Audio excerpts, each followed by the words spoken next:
ماشيين وعندهم كتاب قاعد يقرون وعبدهم عندهم نص الخير. سلام عليكم السلام، قال ما انتهضوا كل من على ركوب ضحكوا علي مو شكله بيد تعبان منزل صاير له شهر ولا شهرين يمشي وثوبه مصفط على ركبه. فمتقوي بالمكتوب جر المكتوب وسلموا الواحد منه.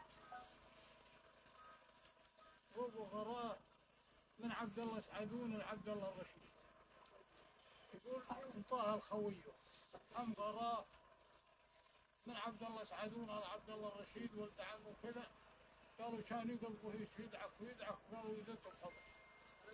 قالوا يا عميمي راي فات وشيخ مات مكتوبك يا عبد الله وعبد الله للحل وللرحمة.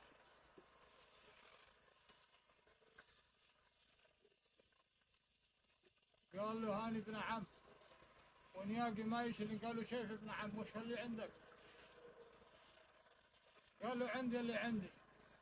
قال له قول إذا يثبت قولك ابشر بنياقك. فقال هذا العبويد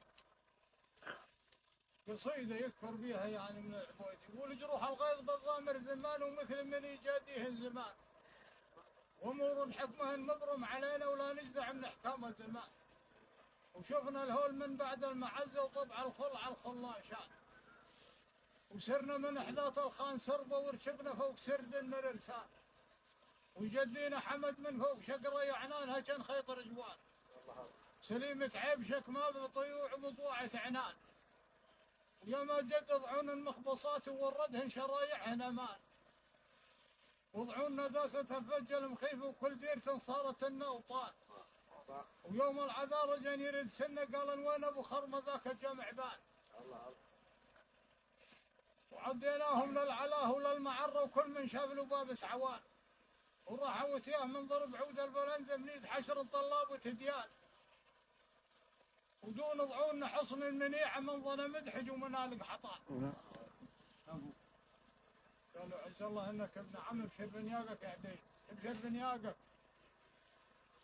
يقول ويدز عليهن ويجي عليهن واسمه العبيد 45 عوجة ساق ويديهن. قالوا يا عميمي شو وصلهن لديرتك للعراق؟ التاجر بالعرب بيعهن وحطهن بجيبك وتراك بوجه يا ما تصل العراق. صرهن وجاوبوا وتسلمون. ان شاء الله